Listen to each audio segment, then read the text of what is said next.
All right. Looks like we've got a ton of stuff on the CHIPS Act, so I guess we're going deep on semiconductors today. Yeah, seems like it. It's interesting how much attention this law is getting? It's bipartisan, too. Right. And it's designed to boost U.S. semiconductor research and manufacturing, but it really feels like it goes way beyond just Silicon Valley. Oh, for sure. Yeah. I mean, didn't you see over $200 billion in new investments have been announced since it passed? Companies like Intel and Micron are making some major moves. Yeah, new factories. Totally. This could be a semiconductor boom in the making. Absolutely. You have to think about it. Semiconductors are like essential to practically every industry now. I mean, Hmm. yeah, smartphones and cars, obviously, but even things like medical devices and refrigerators, they all need those tiny chips. It's almost scary how much we depend on them. So I think our goal today is to cut through all the jargon, help everyone understand why this matters, not just for the tech companies, but for the economy, national security, even our daily lives, you Yeah, know. for sure. So let's start by breaking down the CHPS Act itself. What's the deal? Well, it's not just about throwing money at the problem, though that is part of it. Of course. The act offers companies a 25% tax credit if they invest in semiconductor manufacturing, like equipment, facilities, all that, here in the US. Okay, so that's a pretty big incentive. And it also really focuses on workforce training. Makes sense. You need people who can actually build and operate these high-tech factories. Exactly. So it's like a multi-pronged approach, Yeah. funding, incentives, making sure we've got the workers. Right. But I was looking through these articles you sent, and some of them mentioned geographical restrictions. What's that about? Oh, yeah, that's where the global strategy comes in. So, right now, something like 75% of the world's semiconductors are made in East Asia. Really? That much? Yeah. So the CHIPS Act wants to move some of that production back to the US. Okay. And to do that, it has these rules that basically prevent companies from using CHIPS Act funds to expand their manufacturing in certain countries. Hmm. That sounds like it could ruffle some feathers on the international stage. I mean, what makes them think they can just shift away from those established manufacturing hubs like that? It's definitely a gamble, but the US sees it as crucial for national security, economic competitiveness.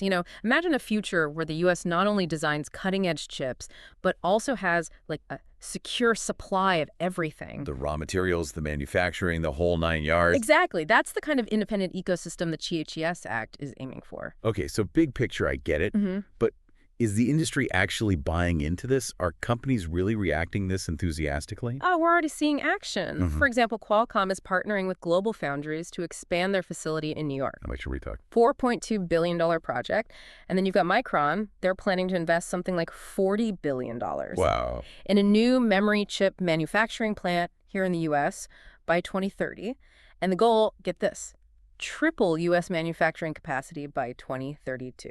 Triple the capacity by 2032. I mean, that's a huge GE jump. How realistic is that time frame? Mm. And won't that flood the market with chips? I mean, could this lead to like a semiconductor bubble? That's a valid concern. Some experts definitely worry about oversaturation.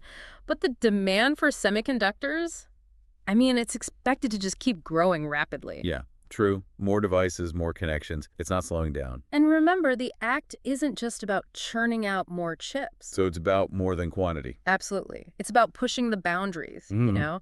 developing new materials, creating the next generation of chips, the kind that will power AI, quantum computing, all that. I see. Pushing the tech forward, not just making more of the same. Mhm. Speaking of pushing forward, some of these articles mentioned advanced packaging.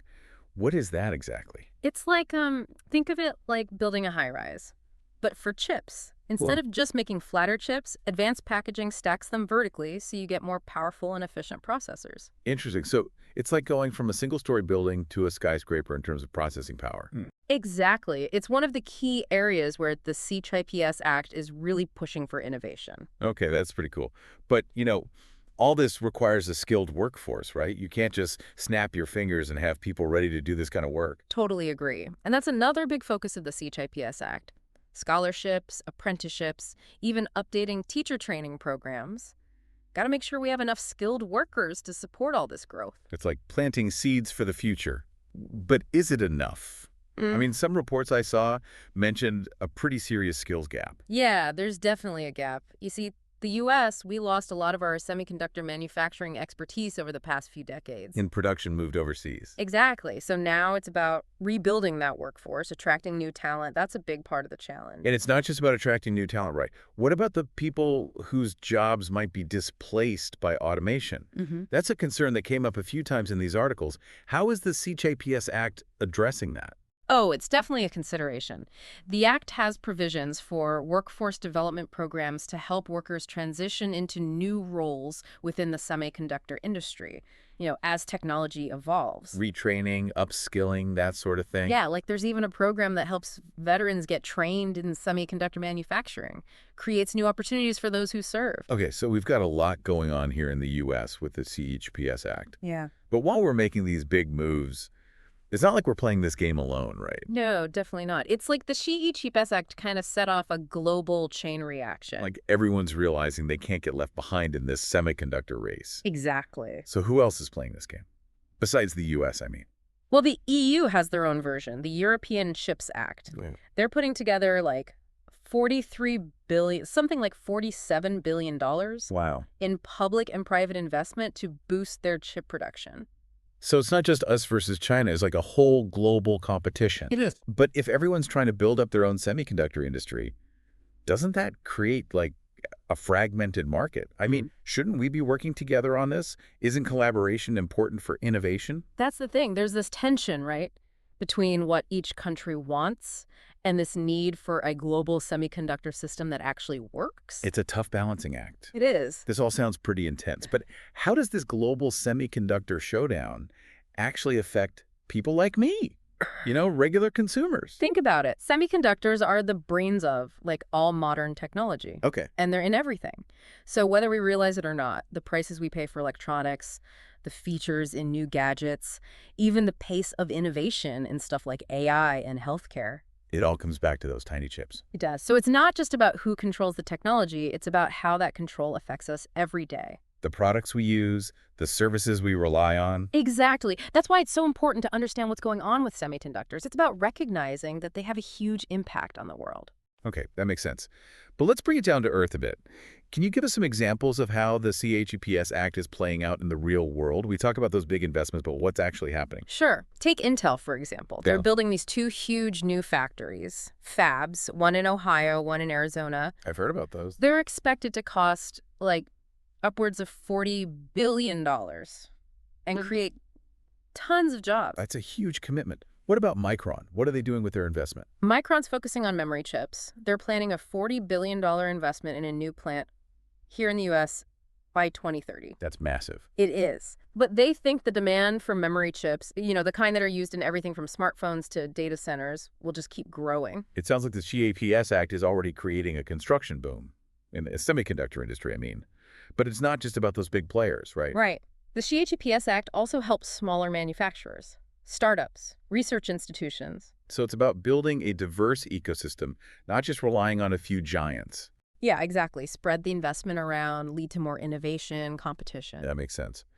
But all this growth and expansion also makes me wonder, are there downsides to this? I mean, what if we just have too many semiconductors? That's a great question. One concern is oversaturation.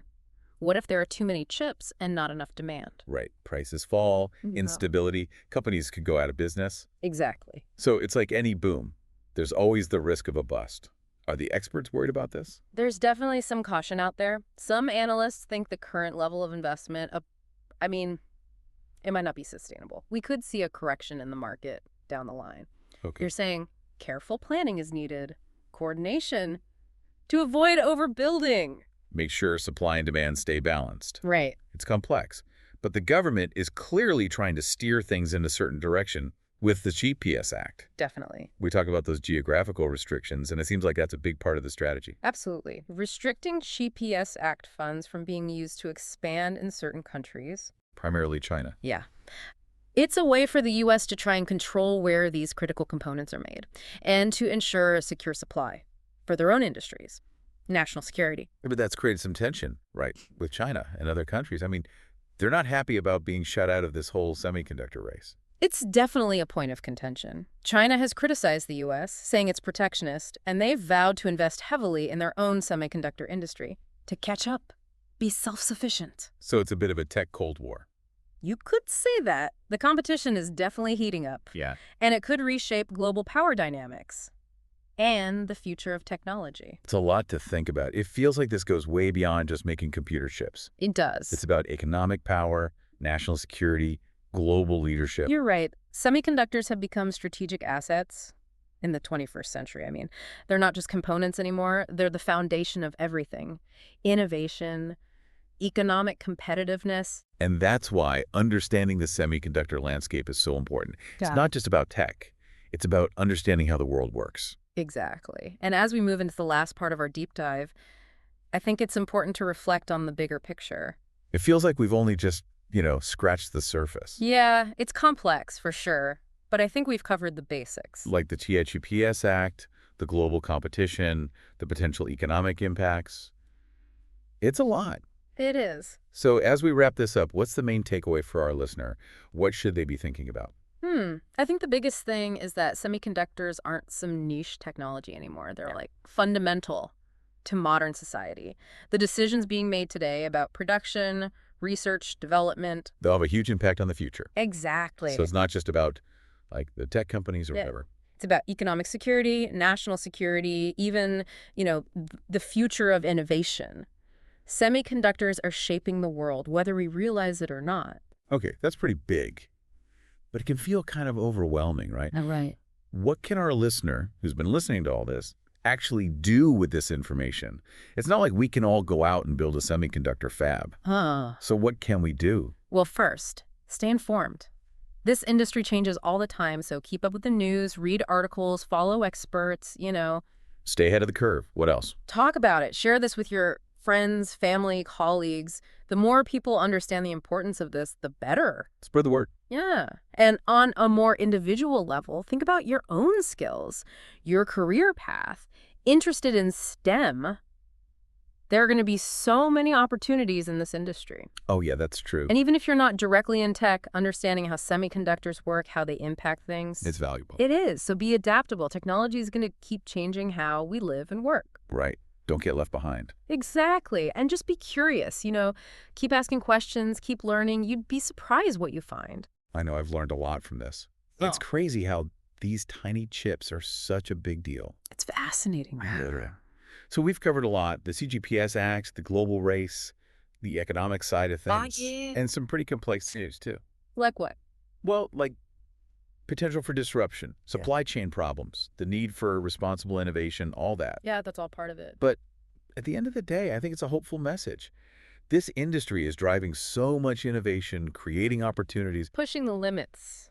It shows how technology, when we use it right, can really change things for the better. That's a good way to put it. So thanks for joining us on this deep dive into the world of semiconductors. We hope you got something out of it. I hope so. And we hope you'll keep exploring this stuff. It's always changing. Keep learning, keep asking questions, and keep pushing those boundaries. Until next time, stay curious.